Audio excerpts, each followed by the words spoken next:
Most parents hire a private trainer to try and fix their son or daughter confidence, and then they do tons of technical training and nothing changed. If your child is great in training, has all the private sessions, all the extra work, but still freezes in games, this video is for you. The problem isn't their skill, it's their mindset. There's no amount of cone drills that will fix that problem. And I can tell you from experience, my name is Valentino Di Lorenzo, and I've helped over 500 youth players going from hiding in games to playing fearless under pressure. And we work with highly talented players, MLS Next, ECNL, and also a lot of kids that are very shy, they're quiet, and that need somebody to teach them how to be more aggressive, how to be more confident on the field. And in this video, I want to save you time, money, and frustration before you keep throwing more cash at another private coach, hoping something magically changes. Let's start with this. Most parents do what I call the more training strategy. Your kid is probably getting tired to do extra trainings and not seeing results. They still struggle in games, and you think, okay, they just need even more reps, more touches, more private coaching. Maybe I hire this expensive private coach for $150 per session. He played professionally, so he must know how to change my son. The trainer says they're improving a lot,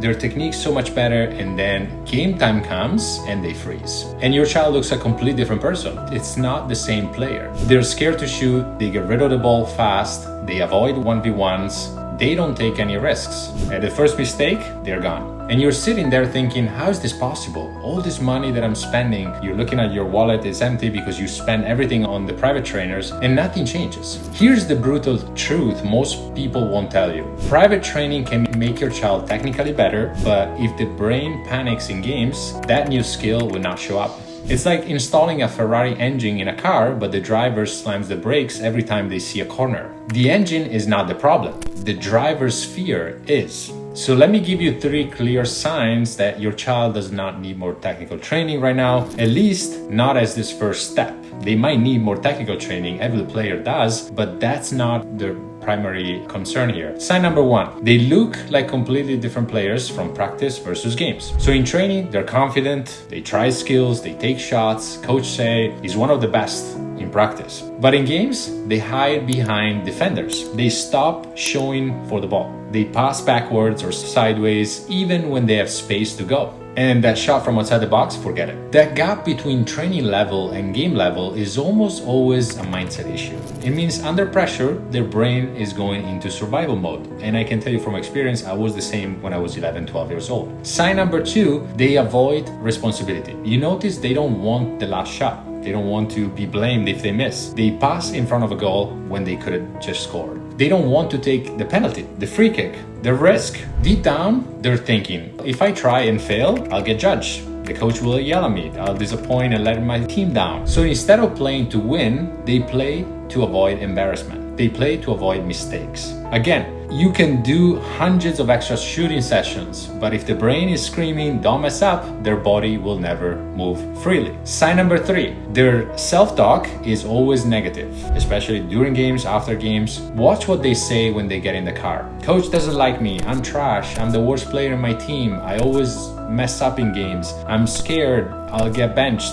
I'll get kicked out of the team. If their identity is, I am the kid who chokes in games, then extra training just add more pressure. Because now they're thinking, I train so much, my parents are spending so much money for me, and I can't perform. I'm still failing. So if you're seeing those 3 signs, different players in games, avoid responsibility, negative self-talk, I'm telling you right now, mindset is the foundation that is missing. You can decide to keep doing private training, nothing will change, I promise you. Now, I'm not here to bash private coaches. Some are incredible. I've done that in my career. I work with a lot of kids who also have private coaches. That combination can be super powerful. But here's the issue.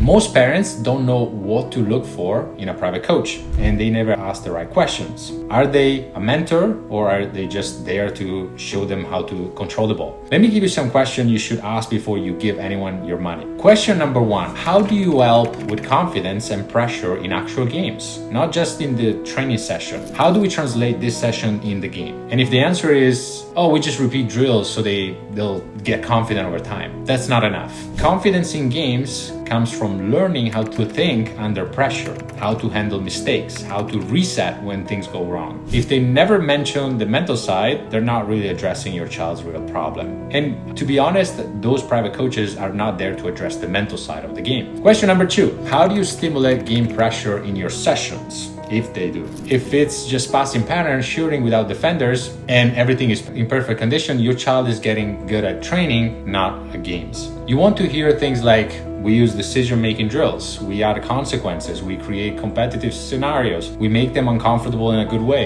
Question number 3, you want to ask, how do you involve the parents and the coach in the process? If the private coach ignores you, never talks to the team coach, and operates in their own little bubble, there's a good chance your child is getting mixed messages. You're saying one thing, the private coach is saying another, the team coach is a third thing, and your kid is stuck in the middle, overthinking everything. You want a support system, not 3 separate voices pulling them in different directions. Now, let me tell you what I've seen working with hundreds of players. The order matters. When parents come to me and say, we try everything, nothing worked, 90% of the time, they did things in the wrong order, or they only did everything in technical, physical, speed, but not the mental side. They started with more technical training, then camps, then more clinics, then maybe trying a different club to change the environment. And only at the end, when the child is burned out, anxious, and ready to quit, they say, maybe it's mental. Imagine you flip that. Step 1, you build the mental foundation. Your child learns how to be more aggressive, how to move on from mistakes, how to talk positively, handle the nerves before a game, not collapse after certain mistakes. And then step 2, you align the environment. Parents like you learn what to say and what not to say. You stop unintentionally adding pressure. You and your child are finally on the same team. And then after that, step 3, you add that private training to make them even better technically, quicker decision making, and faster with some speed and stronger with some strength. That's the order where you should coach them. Right? The mental side first and then everything else after. That's the difference between a kid who just gets technically better in practice and a kid who transform completely when they show up on game day. And that's the difference between the leaders and the other players. Let me give you a simple example of how this worked in my experience. It worked for over 500 players. I work with a family whose son has private coach twice a week for months, years actually. Spent thousands of dollars, multiple $1,000s. The trainer said that he was one of his best players, but in games he was invisible. Never demanded the ball, never took shots. The parents were at the breaking point. They were thinking to quit. He was not having fun playing anymore. They were thinking about switching clubs. Like, you can't keep hiding from the problems. You have to face that challenge, that problem. So we didn't change his technical work. We just changed the mindset, the pre-game routines, the mentalities that we teach, the self-talk. And all of a sudden, he was a completely different player after just a few weeks. And now he loves playing games. He loves competing, and he's one of the leaders in his team. So if that resonates with you, your child, and you want to see if you're a good fit for our program, we only take serious family, committed individuals that are wanting to make the mindset a priority so they can match those technical skills with the mental skills and finally playing at a high level. I have a link here in the description. If you want to book a call with us, I'll see you in the next video.